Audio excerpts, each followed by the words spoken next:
इनके मरने का शोक पंडित जन, जो ज्ञानी है वो ऐसा सोचेगा कि भाई ये चाचे हैं, दादे हैं, मामे हैं।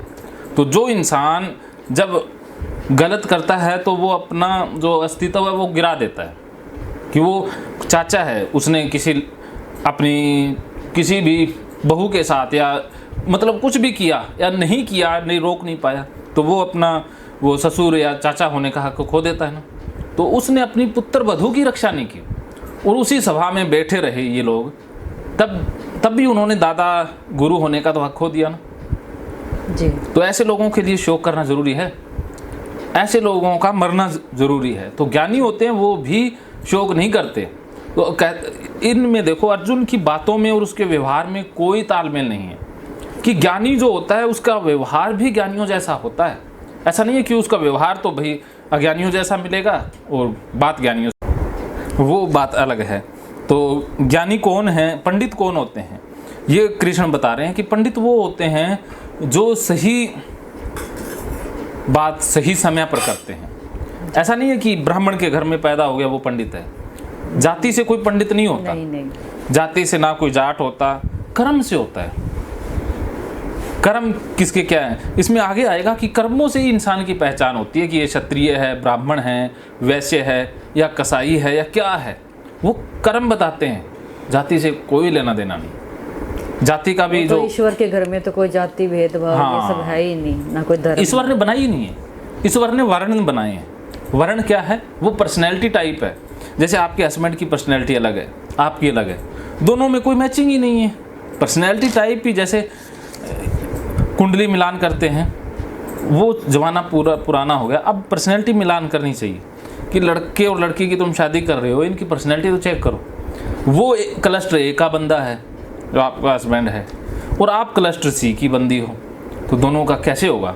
आप उसके पीछे रहोगे, वो आगे रहेगा, ऐसा ही होता है। पर्सनैलिटी का टाइप ही अलग है क्योंकि उसको वो वर्क को लेकर है, वो बुद्धि से सोचता है, आप दिल से सोचती हो। आपके अंदर बुद्धि नाम की चीज़ नहीं है, सिर्फ दिल ही दिल है। उसके अंदर दिल नाम की चीज़ नहीं है, सिर्फ बुद्धि बुद्धि है। आपको प्रेम चाहिए, एक इमोशनली लगाव चाहिए, उसको कुछ भी नहीं चाहिए, उसको सिर्फ विचारिक आदान प्रदान चाहिए। कोई मीटिंग हो जिसमें बुद्धि की विचारों की बात हो तो उसको इंटरेस्ट आएगा। वो ऊपर से जीता है, आप गहराई में जीते हो। उसको बाहर की चीज़ें बहुत अट्रैक्ट करती है, सारी चीज़ें इकट्ठी करना उसको अच्छा लगता है। आपको कुछ नहीं चाहिए, प्रेम चाहिए, चाहे गरीब हो चाहे झोंपड़ी हो, प्रेम चाहिए। तो आपकी पर्सनैलिटी ऐसी है। अगर आपकी पर्सनैलिटी होती बी ग्रुप वाली, फिर मैं हो जाता, खड़ा दाड़ा भी हो जाता। कुछ लड़कियां, जैसे मैं लड़कियों से संपर्क बढ़ाता हूँ उसकी पर्सनैलिटी देख करके। कुछ लड़कियां ऐसी होती है कि जिनको मैं बहन जी कह करके भाग जाता हूँ पैसे दे कि इनके साथ कुछ भी दोस्ती बढ़ाई तो ज़िंदगी नरक बन जाएगी। पर्सनैलिटी होती है ना, जैसे बॉर्डर लाइन होती है, स्टोनिक होती है, नार्सिस्ट होती है, एंटी सोशल होती हैं। तो लड़कियों की भी बहुत सारी पर्सनैलिटी होती है, लड़कों की भी होती है। तो गड़बड़ तो ये हुई कि पर्सनैलिटी मैचिंग नहीं हुई, कोई बात ही नहीं है जी। क्या समझी? पर्सनैलिटी के पीछे ही ये सारा चीज़ें हैं। हाँ, तो आपको अब समझना है कि उसकी पर्सनैलिटी अलग है, स्वीकार करना होगा। अब बताओ, अमरूद है, क्या वो सेब बन सकता है? नहीं, वो तो अब अगर अमरूद से एक्सेप्ट करो कि तू सेब बन जा, जब वो बन ही नहीं सकता तो आप गलती आपका कर रहे हैं ना। हाँ, उसके पीछे माथाफोड़ी करने से खुद का ही नुकसान कर रहे हैं। हाँ, तो इसीलिए आपको उनसे उम्मीद नहीं रखनी चाहिए, पूरी नहीं हो पाएगी क्योंकि उनके अंदर है ही नहीं, वो पैटर्न ही नहीं बने, वो सिस्टम में वो पुर्जा ही नहीं है उनके। सभी इंसानों में सभी चीज़ें नहीं होती ना। वही जन्म के समय सब अपना अपना अलग अलग कुछ लेकर ऐसे। हाँ, पर्सनैलिटी अलग अलग होती है, सबकी अलग अलग होती है। मैं पर्सनैलिटी आपको सिखा दूंगा, जैसे 10 ग्रुप हैं पर्सनैलिटी के, वो सारे आपको मैं सिखा दूंगा कि कौन बंदा कैसा होगा, ये पर्सनैलिटी वाला क्या व्यवहार करेगा, कैसी पर्सनैलिटी वालों से संपर्क रखना चाहिए, कैसी पर्सनैलिटी वालों से उम्मीद रखनी चाहिए। वो पर्सनैलिटी के हिसाब से कुछ बंदे मैं ऐसे भी जानता हूँ जो जान देने को भी तैयार रहेंगे, उनको कुछ नहीं चाहिए, वो जान भी दे देंगे, पैसे भी नहीं चाहिए। कुछ लोग ऐसे हैं जो पैसे ही चाहिए और कुछ नहीं चाहिए। तो सबकी अलग अलग पर्सनैलिटी है, वर्ण है। कृष्ण कह रहे हैं ये वर्ण है, तो आगे कहेंगे। तो मैं तो ऐसा है कि मैं किसी काल में नहीं था और तू नहीं था अथवा ये राजा लोग नहीं थे, न ऐसा ही है कि इससे आगे हम सब नहीं होंगे। तो ये भगवान श्री कृष्ण बहुत बड़ी बात कह रहे हैं कि हम हमेशा से थे, हमेशा हैं, हमेशा रहेंगे। अर्थात अर्जुन का सबसे बड़ा डर यही था कि ये मर जाएंगे। तो इस डर को दूर करने के लिए ये श्लोक कह रहे हैं कि वो हमेशा से थे। अर्थात आप देखो, आप हमेशा से थी, क्या आप मानती हो? अब जैसी हूँ नहीं, अब जैसी तो आप जैसी नहीं, इस धरती पर, इस ब्रह्मांड में आप थी, हमेशा ही रहेंगी। हाँ, कैसे? आत्मा तो अमर है। आत्मा नहीं, सुनी हुई बातें बिल्कुल नहीं। आत्मा नाम की चीज होती नहीं, ये झूठ यही है। सुना है कि आत्मा अमर होती है। सुनी, अर्जुन ने भी सुनी हुई थी। हाँ, हमने तो कौन सा देखा है सर, हाँ, कि तो हमने आत्मा अमर है कि नहीं है। सुन लिया है। सुनी हुई बातों से झोली नहीं भरती, सुनी हुई बातें इलाज नहीं करती, जो अनुभव होता है वही होता है। तो अब देखिए, आत्मा ना होती ना परमात्मा होता है, ये भी मैं कंसेप्ट आपका क्लियर कर दूंगा कि आत्मा परमात्मा कुछ नहीं है। ये सिर्फ मनोवैज्ञानिक आधार पर इंसान को दिलासा देने के लिए बनाए गए हैं। दिलासा, क्योंकि आदमी मरने से डरता है, तो उसको ऐसा कुछ चाहिए ताकि वो एक उम्मीद में जीता रहे, या थोड़ा सा संतावना मिले कि इस शरीर के बाद भी जीवन तो है, आत्मा तो है। उसको थोड़ा सा साहस मिलता है, संतावना मिलती है, तो वो जी लेता है। अगर उसको ये कोरी सच्चाई पता लग जाए कि मरने के साथ सब कुछ खत्म, कुछ भी नहीं बचेगा, तो कुछ इंसान इस झटके को बर्दाश्त नहीं कर पाते हैं। उनको अगर पूरी सच्चाई बता दें तो वो बिखर जाते हैं, टूट जाते हैं। तो उनको टूटने से बचाने के लिए उनको एक भ्रम दे दिया गया कि आत्मा तो जीवित रहती है, तो वो इसी आधार पर जीवन जी लेते हैं। सही है, सही। पितरों का कंसेप्ट भी ऐसा ही बना, पितर नहीं होते कुछ भी, आप मानती होंगी, लेकिन आज मैं आपका क्लियर कर देता हूँ। तो राम भाई, एक बार आप खाना खा लो, फिर हम खाना खाएंगे ना, फिर आप यहाँ काउंसलिंग कर लेना। तो खाती है। थोड़ा सा ले लो आप, हम बस 11:30 बजे नीचे आ रहे हैं। अच्छा, 11:30। हाँ। उस समय फिर हाँ, हम खाना खा लेंगे, फिर आप यहाँ अपनी काउंसलिंग कर लीजिएगा, ठीक है? ठीक। तो हुआ क्या कि देखो, पितरों का कंसेप्ट शुरू क्यों हुआ, जैसे पितरों की बात आई है ना, हाँ, वो इसलिए आया कि देखो, एक पत्नी का पति चला जाता है। अब पत्नी के लिए सहन करना मुश्किल है। वो कैसे जिएगी? नहीं जी सकती ना, जी। टूट जाएगी वो। रीमैरिज का पहले कोई प्रावधान नहीं था, नहीं, ऐसा तो था ही नहीं। दोबारा शादी नहीं कर सकती, बच्चे कैसे पालेगी? नहीं पाल सकती। तो फिर ऐसे बोलते हैं पितर बन के तुम्हारे साथ है। हाँ, वो पत्नी जी लेती है, बच्चों को पालती है, परवरिश हो वो जाती उसी उम्मीद है, के उसको साथ अनजाना उसको सा एक जोड़ साथ देती मिलता है है। कि मेरा पति मेरे साथ है नहीं, लेकिन होने का एहसास है। एहसास है, वो सिर्फ एहसास feeling। असली होने से भी ज़्यादा पावरफुल होता है। जी। आपके पति वैसे हैं, लेकिन जिनके पति नहीं है और उनको लगता है कि पितर हैं, तो वो ज़्यादा खुश रहती हैं, उनको ज़्यादा ताकत महसूस होती है कि वो ताकतवर भी हैं और अच्छा भी करते हैं, तो उनके अंदर कॉन्फिडेंस ज़्यादा मिलता है। वाह जी वाह, कितनी अच्छी बात होगी ना। तो ये मनोवैज्ञानिक आधार पर कितना फायदेमंद कंसेप्ट हुआ। लोग तो पितर देवता भी उसको के रूप में भी पूछते हैं, और सब देखा है ना सर ये सब। ये मनोवैज्ञानिक है। मैं पहले तोड़ता था लोगों की भ्रम, लेकिन जब मैं मनोविज्ञान का स्टूडेंट बना, फिर मैंने भ्रम तोड़ना बंद कर दिया। क्योंकि अगर मान लो मैंने पितर का वहम निकाल दिया, कोई जी रहा है, तो मैंने उसकी खुशियाँ छीन ली ना, मैंने अपराध कर दिया ना। तो मैं सच्चाई उन्हीं को बताता हूँ जो सच्चाई सहन करने के काबिल हो, जो सच्चाई सहन करके बिखर जाए, उनको सच्चाई कभी भी बतानी नहीं चाहिए। ऐसा हम करते हैं ना, जैसे अब घर में किसी की कोई बीमारी हो गई, मृत्यु हो गई, तो अपन धीरे धीरे बताते हैं ना, एकदम से तो नहीं, जाके सीधा ही बोल देते हैं कि सच बोलेंगे, सच के सिवा कुछ नहीं बोलेंगे, युधिष्ठिर की तरह। तो सब कुछ सच भी नहीं होता, सच नहीं बोलना, परिस्थितियों के हिसाब से भी बड़ा वो। हाँ, तो इसीलिए देखो, हम जी तो अपने भ्रमों में ही रहे हैं ना।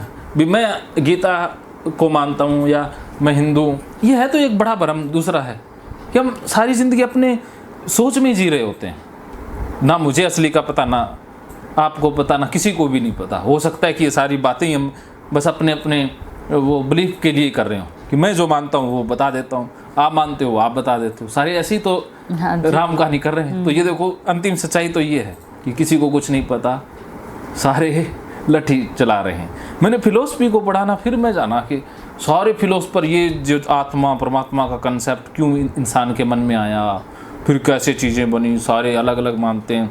फिर बाकी जो दर्शन विकसित हुए, सांख्य दर्शन और ये न्यायिक दर्शन, योग दर्शन, फिर पश्चिम का दर्शन है, इनके सबके अलग अलग जो ये विचारक हुए, दर्शन शास्त्री हुए ना। जी। तो ये गीता भी एक दर्शन ही है और कुछ भी नहीं है। थोड़ी सच्चाई ज़्यादा तो नहीं होगी ना? नहीं नहीं, बर्दाश्त कर रहे हो ना? हाँ हाँ, कोई दिक्कत नहीं मुझे तो। हाँ, तो हम थे, इसका मतलब क्या है कि हमारा डर रहता है ना कि हम चले जाएंगे, लेकिन हम जाते नहीं हैं, हम यहीं रहते हैं। कैसे? जैसे आपकी डेट ऑफ बर्थ क्या है? 10 अगस्त 89। 89 से पहले आप थे या नहीं थे? मुझे तो पता ही नहीं सर। थे आप? कहाँ थे? 89 से पहले तो मैं अपनी माँ के पेट में थे ना? थे ना, आप ही थे ना वो? जी। हाँ, तो इसका मतलब आपका जन्म तो पहले ही था। हाँ, तो क्या माँ के पेट से पहले आप नहीं थे? उससे पहले तो पता नहीं कौन से थे। वो जो शुक्राणु कल बात की थी, वो शुक्राणु आप ही थे ना? आपके पिता के अंदर थी ना? जी जी। थे तो आप ही ना वो? जी। क्या उससे पहले नहीं थे? वो जो शुक्राणु किससे बना? खून से ही बना ना? जी। तो खून में थे ना? क्या उस खून से पहले नहीं थे? थे ना? खून किससे बना? खाने पीने से बना। तो हम खाने अनाज में थे ना? तो अनाज से पहले कहाँ थे? धरती में। हाँ, और आज से 50 साल बाद कहाँ होगी? धरती में होगी। बस यात्रा कहाँ से कहाँ तक की है? पृथ्वी से पृथ्वी तक। बस, तो फिर बीच में ये डिप्रेशन कहाँ से आ गया? तो ये ज्ञान की बातें ऐसी होती हैं। तो ऐसे ही कृष्ण कह रहे हैं कि हम सभी थे, अलग अलग रूपों में थे। जैसे जीवात्मा इस देह में बालकपन, जवानी, वृद्धावस्था, वैसे ही अन्य शरीर की प्राप्ति होती है। उस विषय में धीर पुरुष मोहित नहीं होते। अर्थात जो जान लेता है कि अरे ये संसार का चक्कर है, वो कहते हैं ना सृष्टि का नियम है जो चल रहा है कि आज हम पैदा हो गए, कल को मर जाएंगे, फिर पैदा होंगे, फिर मर जाएंगे, सारी चीज़ें ऐसे ही चल रही हैं। आत्मा ना मरती, अर्थात जो चेतना है, जैसे चेतना क्या है कि एक गुण है इस ब्रह्मांड का, कि जैसे दो पदार्थ मिलेंगे तो उनके मिलने से एक चीज़ पैदा हो जाती है, एक नई चीज़। जैसे आप हाइड्रोजन और ऑक्सीजन को अलग अलग अनुपात में मिलाओगे तो क्या पैदा हो जाएगा? पानी भी पानी। तो इसी प्रकार हमारे तत्व हैं, जैसे अग्नि, जल, वायु और आकाश। 5 आकाश को तत्व नहीं माना जाता, 4 ही तत्व मानते हैं ज़्यादा। 5 तत्व भी मानते हैं, दर्शन है ना, 4 वाक 4 तत्व मानता है। साइंस भी 118 तक पहुंच गई है, इससे आगे भी हो सकते हैं। हाँ, तो देखो इनके कॉम्बिनेशन से ही सारी चीज़ें बनती हैं, अलग अलग अनुपात में। जी जी। किसी अनुपात में, जैसे एक अनुपात में कोई कोई भी चीज़ जहर भी बन जाती है और उसका अनुपात बदलते ही वो अमृत भी थेरेपी है। कि मैंने देखा डिप्रेशन में जो लोग जाते हैं वो जानवर पालने लग जाएं तो ठीक हो जाते हैं। जैसे लोग लड्डू को पालते हैं, वैसे कुछ लोग ना कुत्ते बिल्ली पाल लेते हैं। हाँ, ये तो है। अब बाहर का हम देखते हैं ना, तो मोस्टली वो लोग जैसे इतने बच्चे वगैरह नहीं करते हैं, तो वो कुत्ते आप वो लगभग देखोगे आप, तो उनका डिप्रेशन कम हो जाता है क्योंकि अकेला ही इंसान है वहाँ पर, अकेलापन बहुत ज़्यादा है। तो ये निर्जीव जानवर है ना, उनके साथ बातें करता है और पलट कर जवाब भी नहीं देता है, तो एक लगाव हो जाता है ना जी। तो लगाव हो गया तो डिप्रेशन, प्लेजर आने लगा तो डिप्रेशन गायब। समझ गए? ये भी थेरेपी है। तो ये मुझे क्या कि बच्चों के लिए लेके आया, मेरे को उसकी खुशी चाहिए ना, छोटे बच्चों। नहीं, वो तो खेलते हैं, अच्छा लगता है, देखकर भी अच्छा लगता है बच्चों को उसके साथ। तो उसको खुश हो गया ना, तो आपा ही खुश है ना, उनकी खुशी में ही है। तो इसीलिए नहीं, ऐसे तो ये भी बच्चा सा प्यारा है, बहुत प्यारा है, तभी मैं लेके आया कि प्यारा लगा मेरे को। तो क्योंकि बच्चों की खुशी खुश कर दिया आपा ने, तो हमें लगेगा, अपने को लगता है आपा ही खुश हो गए ना जी। हाँ, तो इसीलिए आप भी ऐसे छोटे मोटे प्रयोग कर लिया करो। तो हे कुंती पुत्र, सर्दी, गर्मी और सुख दुख को देने वाले इंद्रिय और विषयों के संयोग तो उत्पत्ति विनाशशील और अनित्य है, इसलिए हे भारत तू इसे सहन कर। इसमें बहुत बड़ी साइकोलॉजी की बात भगवान श्री कृष्ण कह रहे हैं कि जैसे देखिए गर्मी सर्दी, जी सुख दुख को देने वाले इंद्रियों और विषयों के संयोग। अभी हम बात कर रहे थे ना कि कॉम्बिनेशन की, उसी का ही कृष्ण यहाँ वर्णन कर रहे हैं कि जैसे इंद्रियों का विषय क्या है, जैसे इंद्रियां पांचों हैं, उनके अलग अलग विषय है, और जब इंद्रियों का विषयों के साथ संयोग होता है तो क्या उत्पन्न होता है? इंद्रिय का विचार, सुख भी उत्पन्न हो सकता है, दुख भी। जैसे आँख इंद्रिय है, इसका विषय है रूप। जैसे ही सौंदर्य या सुंदर चीज़ दिखी तो क्या उत्पन्न हुआ? सुख उत्पन्न हुआ। लेकिन कृष्ण कह रहे हैं ये भी अनित्य है, अर्थात ये मिट जाने वाला है। और इंद्रियों का विषय है देखना, लेकिन आपको किसी चीज़ को देख करके घबराहट होती है, देख लिया, मान लो कुत्ता देख लिया, बिल्ली देख लिया, कुछ भी ऐसा देख लिया जिससे आपका बैड एक्सपीरियंस जुड़ा हुआ है, तो जैसे विषयों का संयोग हुआ और इंद्रियों का हुआ तो उससे क्या उत्पन्न हुआ? दुख उत्पन्न हुआ। लेकिन कृष्ण कह रहे हैं वो भी क्या है? अनित्य है, वो भी बदल जाएगा। जैसे जीभ का विषय है स्वाद, मीठा मिला, खुशी आई, लेकिन वो भी थोड़ी देर में। और मिर्ची लगा दी किसी ने, मिर्ची खा ली तो बहुत बुरा महसूस हुआ, वो भी थोड़ी देर में। अर्थात इनके संयोग से जो उत्पन्न होगा, भी इंद्रियों और विषयों के संयोग से जो भी उत्पन्न होगा, कुछ भी उत्पन्न हो सकता है ना मन में, भाव, चाहे फीलिंग कह लो, विचार कह लो, भी कुछ भी देखा, विचार उत्पन्न हुए, फीलिंग पैदा हुई, कुछ भी पैदा हुआ, वो अनित्य है, अर्थात उसे मिट ही जाना है। क्या समझे? आज आप सोचते हो अपने परिवार वालों के बारे में कि उन्होंने गलत किया, लेकिन जब आप सोचना बंद कर दोगी तो ये उत्पन्न होना ही बंद हो जाएगा, अर्थात ये अनित्य है। जब आप कुछ अलग सोचोगी, अपनी जॉब के बारे में सोचने लग गई, तो उससे विषयों का संयोग होगा तो अलग फीलिंग आ जाएगी ना। लेकिन है तो वो भी अनित्य, परमानेंट, उसे भी मत मान लेना। हाँ, फिर वो अगर मिल जाती है तो फिर वो चीज़ें हम भूल जाते हैं पीछे। हाँ, फिर उससे तो आगे अगर कुछ और में चले गए तो फिर वो चीज़ें छूट जाती हैं। लेकिन काउंसलर ज़्यादातर आधी बात बताएंगे, कृष्ण पूरी बात बताते हैं। वो कहेंगे कि बुरा छोड़ दो, अच्छे में खुश हो जाओ, अच्छा करने लो, जो फीलिंग गुड हो जाएगी तो उसको पकड़े रखो।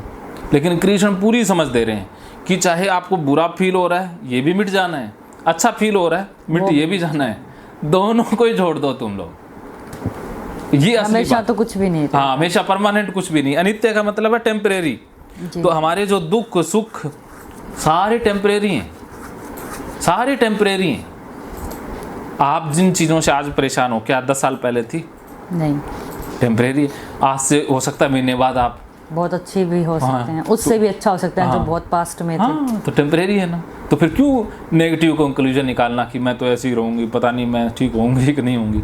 तो कोई भी जजमेंट पास करना मूर्खता हो जाएगी। कल का कोई पता नहीं है। तो कल जो आप सोचती हो कि कल ऐसा होगा, कोई ज़रूरी नहीं है।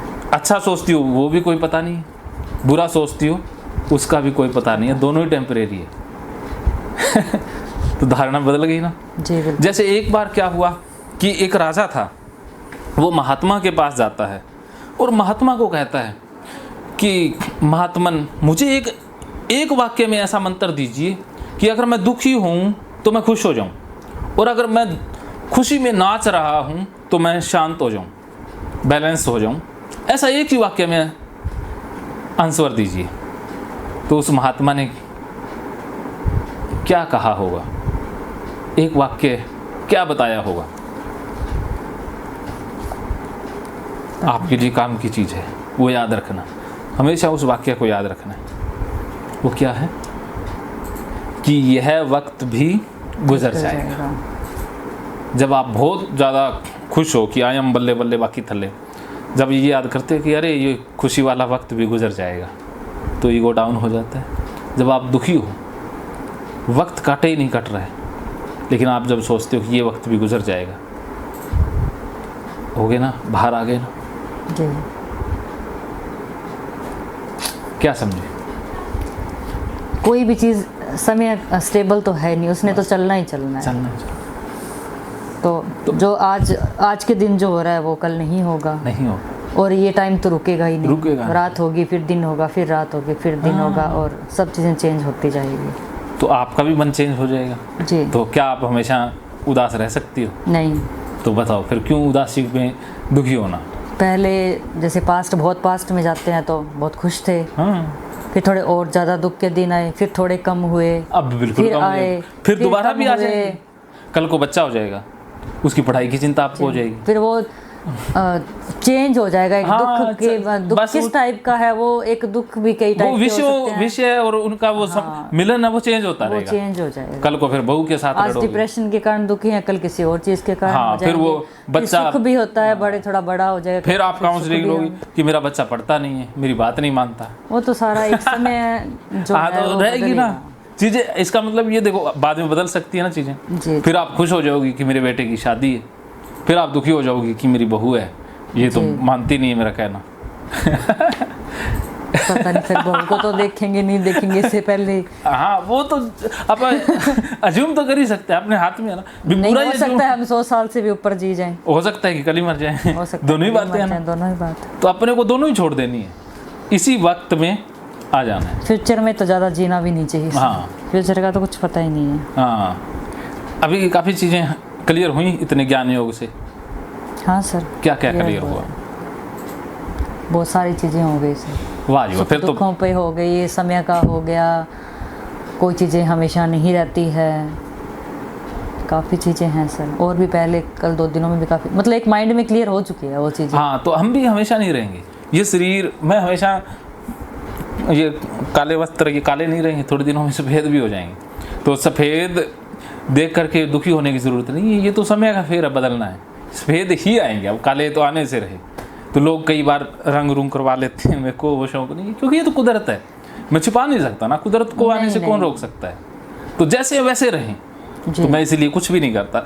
जैसे है ना, लोग छिपाते हैं, जो बालों के डाई करता है, समझ लेना कि वो खुल के जी नहीं पाया, वो कहीं ना कहीं जवानी को खुल के नहीं जी पाया। अब भी जवान बनने की फिर कोशिश करता है। हाँ, पर रियलिटी वो नहीं होती है। वाल तो वाइट के वाइट है ना, ऊपर से आप कुछ भी दिखा लें। हाँ, तो वही है ना, रंगे शियार। बालों को रंगने से बुढ़ापा छिप नहीं सकता, वो तो आएगा। शरीर है ना, मन से बुढ़ापा ना आए। मैं कहता हूँ शरीर चाहे कवर में चला जाए, लेकिन मन मौज में रहे, कि 4 बंदे उठा के ले जा रहे हैं तब भी अपना मस्ती में ही है। तो वो असली ज़िंदगी है। घुट घुट के नहीं मरना, ज़िंदगी में मरना तो है, लेकिन खुश होके मरना है, खुशी खुशी मरना, वो असली है। तो ये गर्मी सर्दी वाला ये बहुत महत्वपूर्ण श्लोक है। तो क्योंकि ये पुरुष श्रेष्ठ, सुख दुख को समान समझने वाले जिस धीर पुरुष को ये इंद्रियां और विषयों के संयोग व्याकुल नहीं करते, वह मोक्ष के योग्य है। बहुत बढ़िया बात कही है। देखो कितनी खूबसूरत बात है कि विषयों और इंद्रियों के संयोग व्याकुल नहीं करते। हमें व्याकुल करते हैं ना, कि कानों में किसी ने गाली निकाल दी, 4 गाली निकालेंगे, 1 गाली निकालिए 4 निकालेंगे, वो प्लस में आएगी ना। जैसे इंडिया में भी आप एक को बहन की गाली निकालोगे तो माँ की भी साथ में आएगी। हाँ, वो तो पूरा जोश होता है उस टाइम। हाँ। तो कुछ भी निकलेगा। हाँ, तो इसका मतलब वो कानों में आवाज़ गई तो आगे से रिएक्शन होता है। तो हमने वो रिएक्टिव माइंड नहीं बनना कि कोई हमारा बटन दबा दे, कि अब आपके उन्होंने फ़ोन करके कह दिया कि ये करूँगा मैं, वो करूँगा, तो भाई आप तो उदास हो गए, तो हमारा बटन दबा दिया। बटन दूसरों के हाथ में नहीं देने। मेरी खुशी तुम्हारे कुछ कहने ना कहने से बदलने वाली नहीं है। देखो ज़िंदगी में एक बहुत बड़ी स्वतंत्रता क्या है? स्वतंत्रता ये नहीं कि शरीर से आज़ादी, आपके पास खुला मकान है, सब कुछ है, वो स्वतंत्रता नहीं है। स्वतंत्रता है मन से, कि अब आपके जो रिमोट कंट्रोल है दूसरों के हाथ में नहीं है, खुद के हाथ में है। कि ना तो आपको कोई दुखी कर सकता, चाहे जेल में बिठा दें, आज़ादी है। जेल में भी वैसे हैं, चाहे मंदिर में बिठा दें वैसे ही है। दुख कोई दुखी नहीं कर सकता। अर्थात मेरे ऊपर अब दूसरों की मालकियत बंद हो गई, अब मैं दूसरों का गुलाम नहीं रहा, अब मैं आज़ाद हो गया। ये असली आज़ादी है। ये कृष्ण कह रहे हैं कि जैसे चाहे कोई फ़ोन करके कुछ भी कह दे, आपकी मनोशांति बिखरने वाली नहीं है। कोई कह दे लॉटरी लगी है तो आप उछलने वाले नहीं हैं। हाँ, लॉटरी लगी कोई बात नहीं, ठीक है, पैसे आ गए।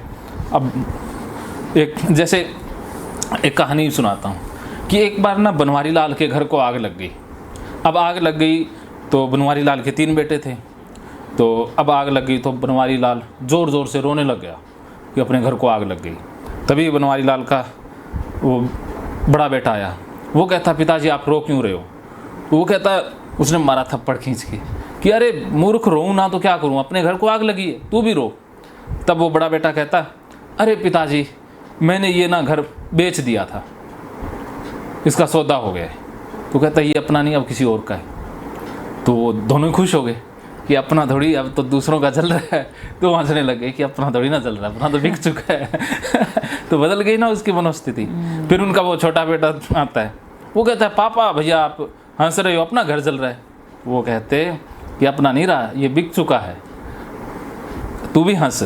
तो वो छोटा कहता पापा जो बिका था ना वो सौदा कैंसिल हो गया है, ये रहे मेरे पास पेपर। तो अब तीनों ही रोने लग गए। है ना, ऐसा ही है कि हम परिस्थितियां हमें जैसे चलाती है वैसे चलते हैं। लेकिन आज़ाद इंसान वो है जिसे परिस्थितियां नहीं चला रही, समझे। कृष्ण को कोई परिस्थिति नहीं चला सकती, वो अपनी मर्जी से चलते हैं, मालिक वो हैं, परिस्थितियों को बदलना जानते हैं, परिस्थितियों को अपने अनुसार चला देते हैं। लेकिन हम परिस्थितियों को क्या चलाएं, हमें परिस्थितियां चला देती हैं। कि घर में आज किसी ने अच्छा कह दिया तो फूल के रसगुल्ला, किसी ने कह दिया तो काम का ही नहीं है, पूरा तो दिन डाउन यूं निकाल देते हैं उदास। जैसे एक औरत है, सुंदर सी साड़ी पहन के शादी में जाती है और कोई टोक देती है, तू तो ना बिल्कुल उल्लू ही लग रही है। तो अब वो क्या करेगी, वो तो सारा फेंक देगी सामान और भाग आएगी घर कि मेरे को, मैं तो उल्लू लगती है। अब देखो उसकी खुशी तो दूसरों के कमेंट पे है ना। और अब कोई कह दे तू तो भाई सलमान खान लग रहा है, तो भाई पैरी नाच में भर गए। तो देखो कैसे ऐसे रिमोट कंट्रोल दूसरों के हाथों में होते हैं हमारे। जी। तो ये बात समझ में आ गई आपको? क्या समझ में आया?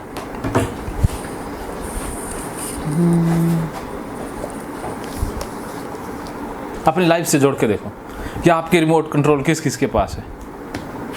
मुझे तो लगता है मैं अपना कंट्रोल सारा ही दूसरों को दे रखा है। हाँ, तो अब सोचो इसके ऊपर दे दो, देखो कि आपने कंट्रोल वापस लेना है।